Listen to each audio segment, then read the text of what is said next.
$128.6 million loan from the World Bank to Sri Lanka for COVID-19 emergency response. Rupee depreciates further against the US dollar. Over 200 people discharged from quarantine centers. Unemployment figures in the US on the rise.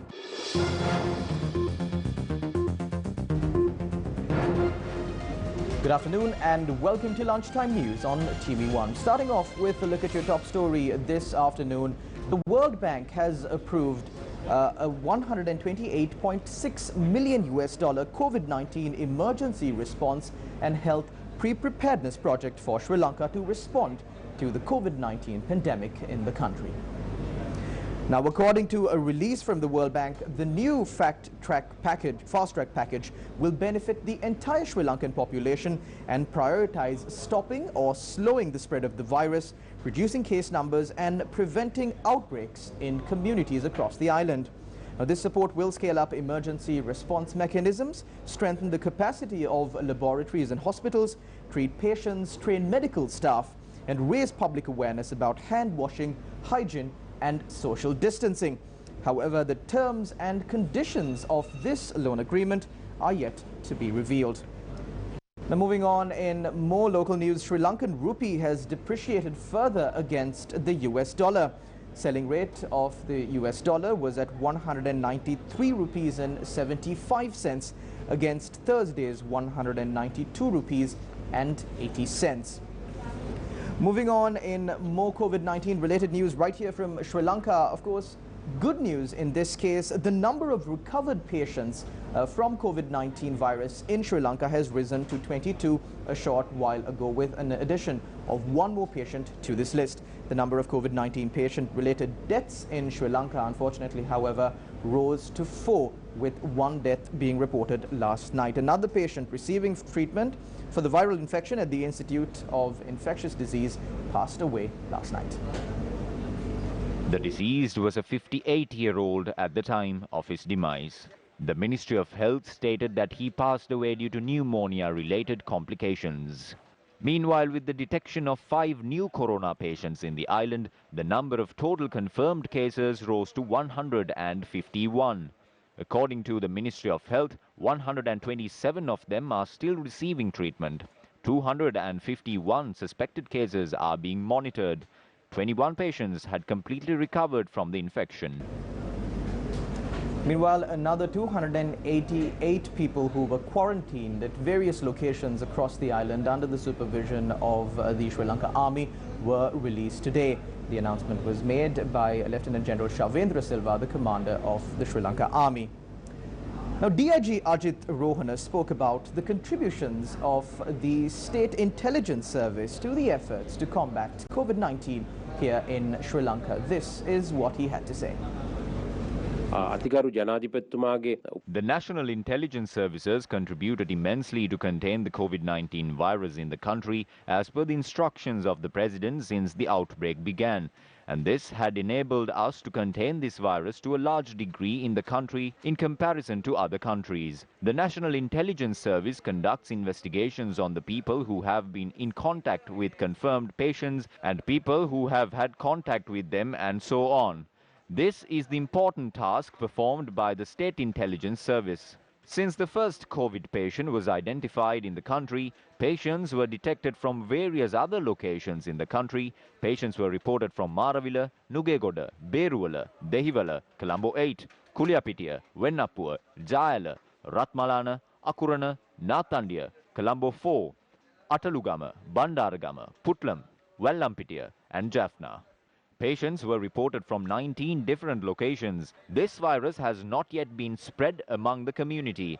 Also, we were able to control this virus to a great degree because of the contribution made to these efforts by the State Intelligence Service. 3 important aspects in containing the COVID virus are detection, isolation and tracing. Always be mindful who you associate with. We will be able to control the spread of the virus if the people who had contact with the patients can be identified and placed under quarantine. Now, the Presidential Secretariat states that information has come to light regarding a scam conducted by a group of individuals who collect money, stating that it will be entered into the COVID-19 Healthcare and Social Security Fund. The Secretary to the President requested the public to make their contributions to the fund only through direct bank deposits, checks or any other approved means, and not to donate money to any organizations or individuals. The government advises the entire population to observe health quarantine. The provision of their daily needs, such as food, medicine and other essential services, are being carried out according to the regulations and guidelines of health authorities and the Elections Commission. The Secretary appeals to the public to inform such misdeeds to the nearest police station.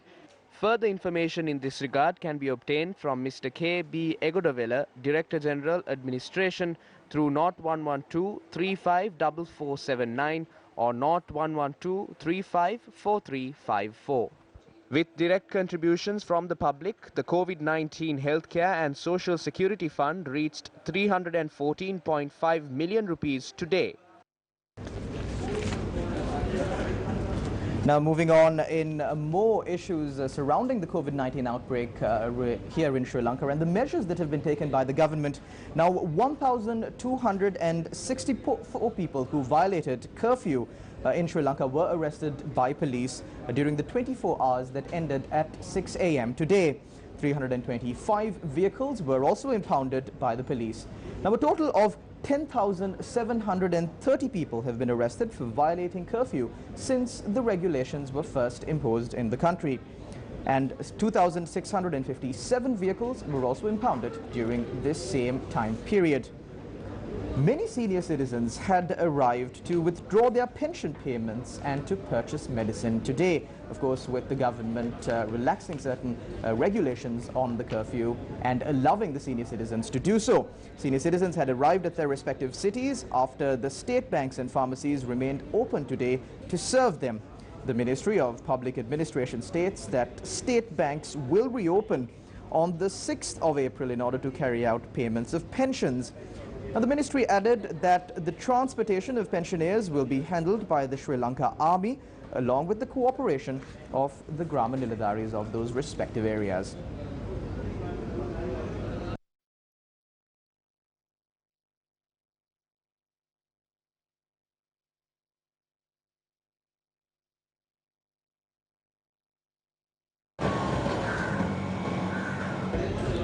Now, in some other local news, 40 grams of heroin was found in Galevela town earlier today.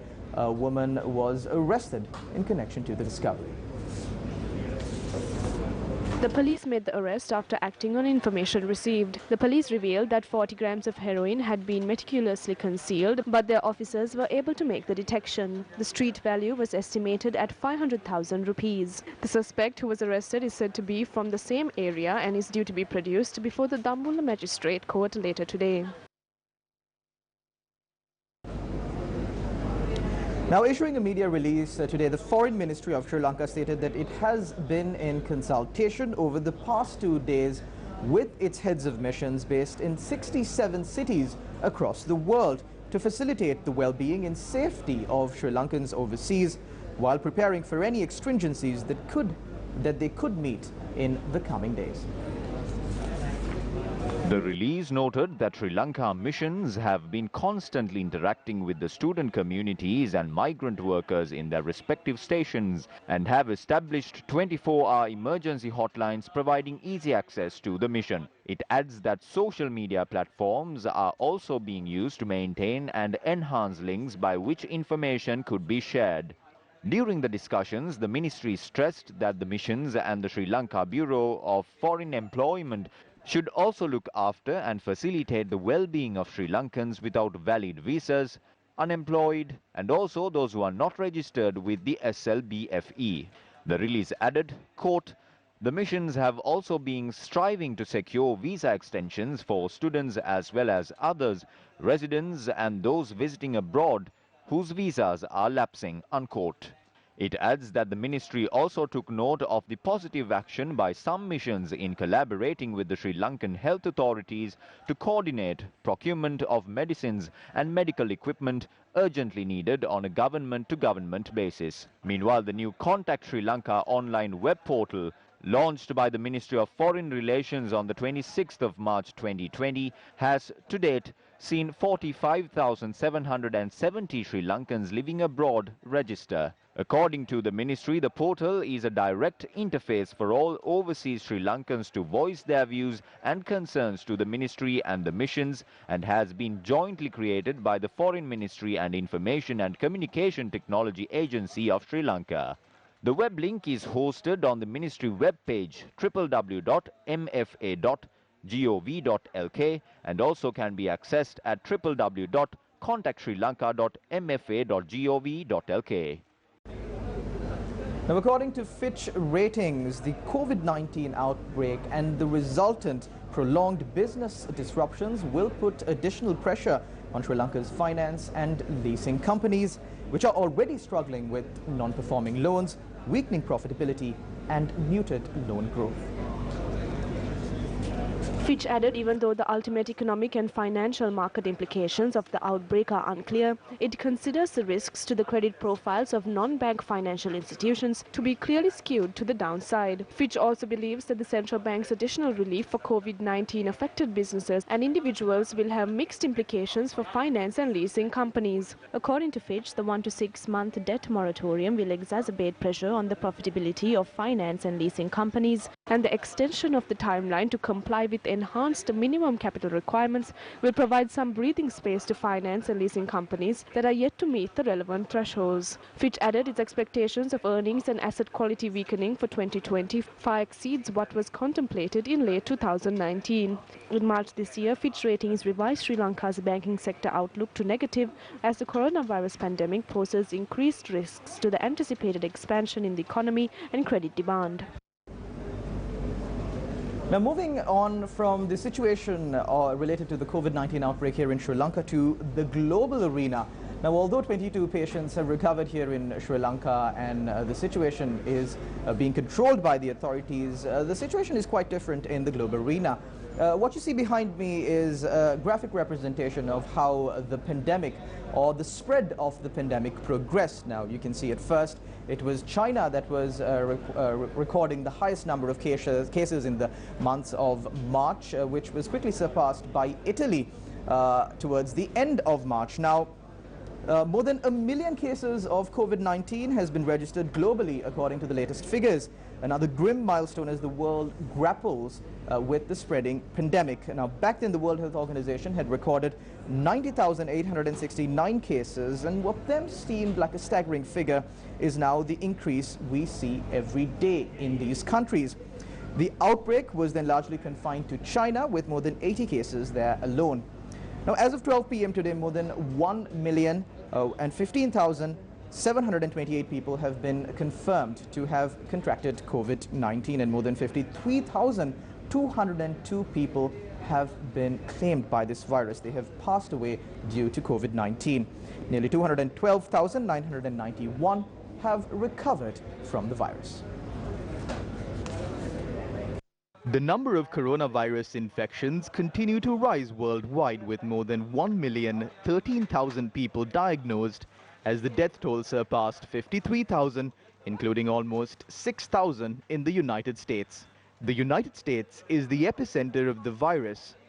Meanwhile, President Donald Trump has invoked the Defense Production Act to rapidly expand domestic manufacturing of N95 protective masks, as health officials debate new guidelines amid concerns that the disease is being spread by infected people who are showing no symptoms.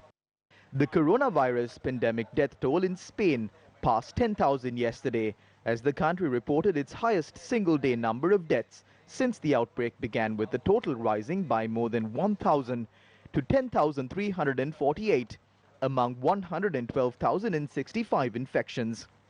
The country, the second worst hit in terms of deaths, has also lost nearly 900,000 jobs. Italy has the world's highest death toll, The latest figures issued yesterday showed 13,915 had died in total, up by 760 over the past 24 hours. There were 2,477 new infections. The country was the first in the West to impose stringent measures to curb the virus, and the government has warned of a severe recession. Aerial footage showed testing sites across London being set up as the UK continues to battle coronavirus.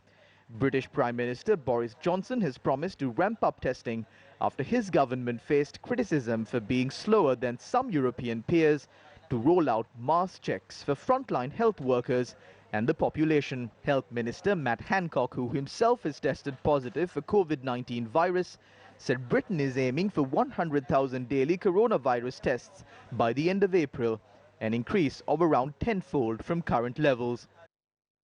By the end of yesterday, 29 new imported cases were registered on the mainland in China. 2 additional cases were locally transmitted. 4 more deaths were reported yesterday, all in Wuhan. China has also begun releasing numbers for its asymptomatic positive tests. There were 60 such cases yesterday. The World Health Organization has warned governments in the Middle East need to act fast to limit the spread of the coronavirus after cases rose to nearly 60,000, almost double their level a week earlier. It said confirmed infections almost doubled to 60,000 in the past week in the diverse region. And with countries across the world struggling to grapple with the effects of the COVID-19 on their economies, the biggest economy in the world, the United States, is no different. We have received reports that international media reported that the unemployment in the United States has hit a record high of 6.6 million as businesses in the United States struggle to cope with the COVID-19 outbreak and the effects on their businesses. And that's a wrap of primetime news, of lunchtime news on TV1 for this afternoon. Do stay in touch with us and stay at home. Stay safe, follow proper hygiene and follow all of the regulations that have been put forth by the government. We will continue to keep you up to date on the latest situation here at